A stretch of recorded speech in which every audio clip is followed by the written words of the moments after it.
Hello and good morning. My name is Rizal Aziz, all the way from Kuala Lumpur, Malaysia. And And good today morning. I'm so My excited. name is Rizal Aziz, all the way from Kuala Lumpur, Malaysia. I can hear myself in the background just now. There's some echo.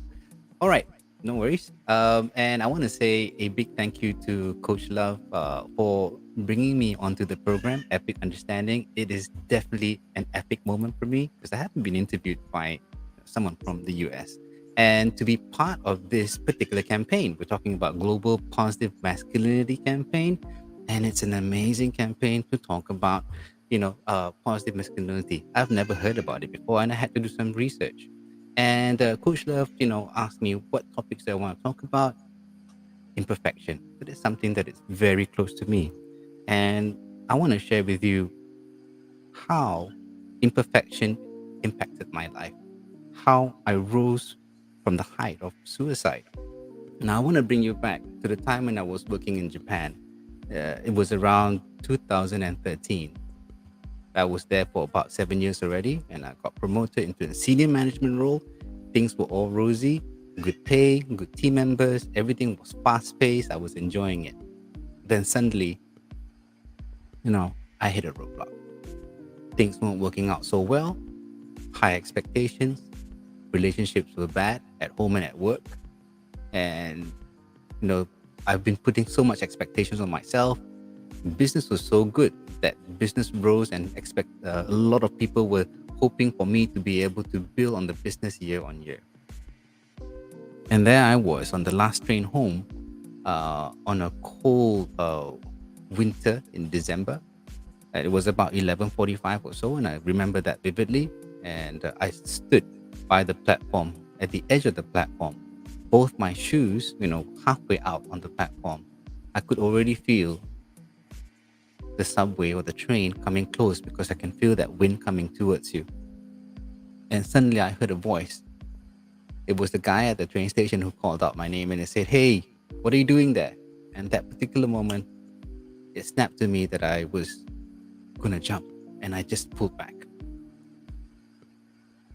That was a memory that I'll always cherish, and it was, the lowest part of my life.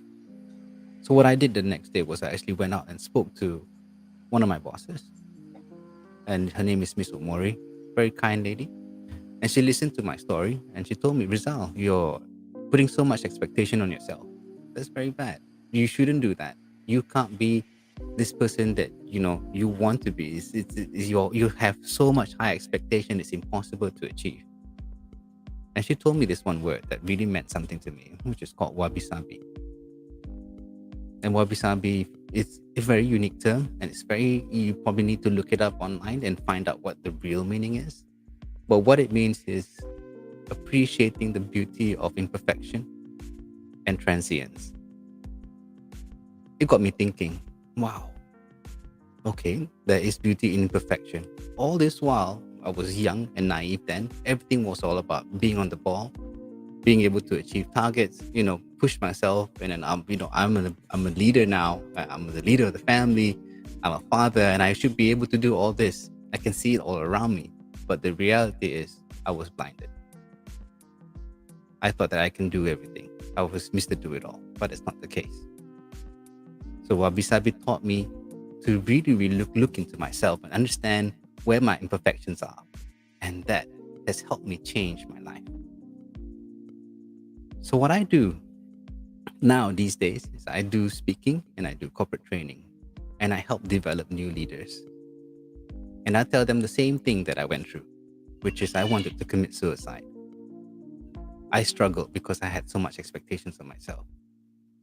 But people always ask me, "Rizal, how does one, understand the imperfection?" I told them that there are a few things that you can consider. And I'm going to give you today the 5 tips that I use to be able to, declutter my thoughts and understand my own journey and realize that through the imperfection, you will actually achieve some form of perfection. That progression is very important. So the 5 points that I want to talk about is the 5 thinking skills.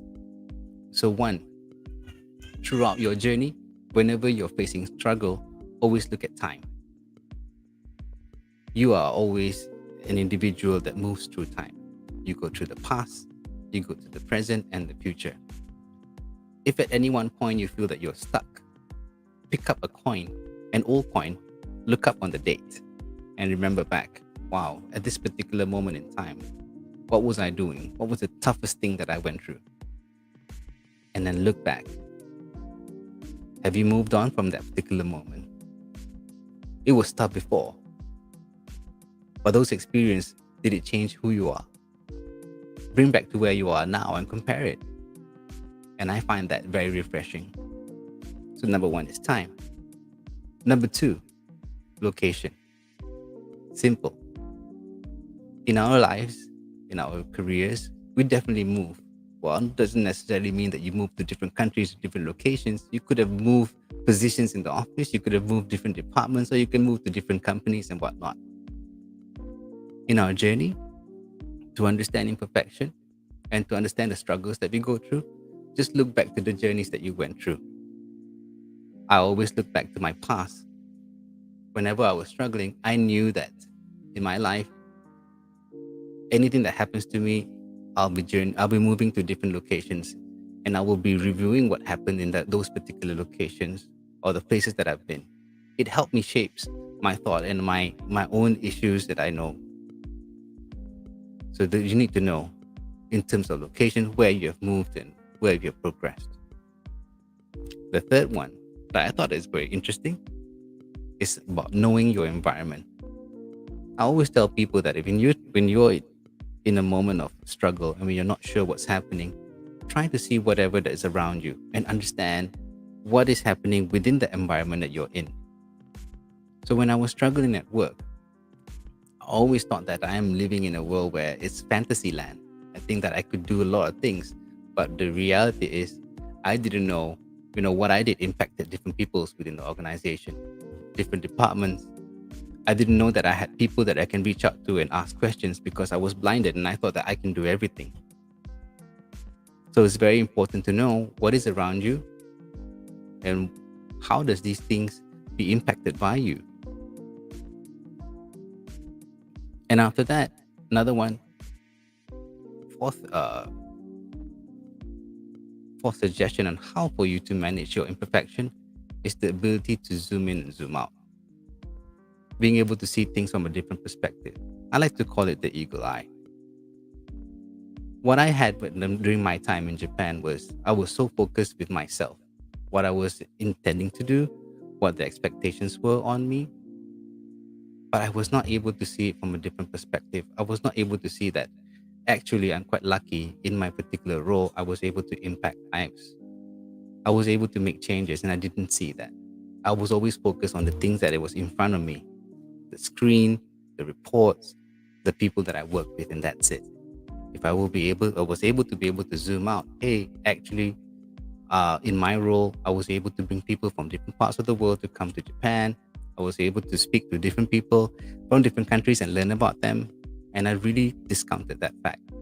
And because of that, I had, tunnel vision. And the fifth point that I think that was very critical for me when you talk about imperfection is be a fair judge. Every time I go through a problem at work or a problem in my life, I always tend to focus on the negative side of it. And that negative side really hits me hard. The reality is that when you want to be someone who's very focused about your own personal development, anything that happens to you, there'll always be a negative element in it. And there'll also be a positive thing that you can take out of it. And it's very hard. I get that. So even for me, when I thought about, I needed to take my life away and I wanted to commit suicide, I thought there was nothing that I can learn from it. But the reality is, it gave me the opportunity to really look deep inside myself and understand that, hey, this experience taught me that I shouldn't be pushing myself the wrong way. I knew I had really good strength in me, but then I discounted my weaknesses. And I thought that I can just, forget about it. But the reality, those weaknesses was coming up and they were haunting me. And from that experience, I took away What were the positive that I learned from that particular night that can help me improve myself and avoid getting myself into that sort of predicament again? So those are the 5 tips that I use for myself to really, really understand the imperfections that I go through and how can I make progress within myself.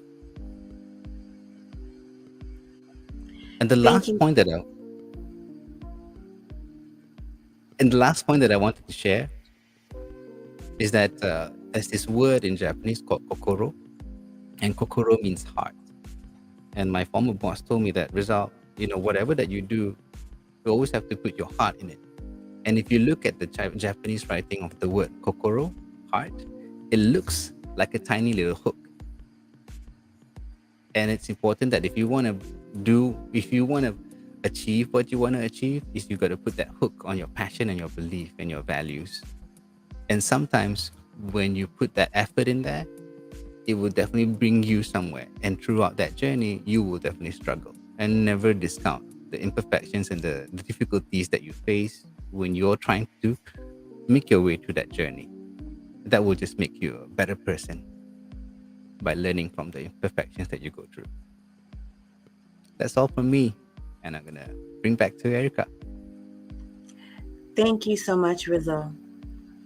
Have a good night. Thank you, guys.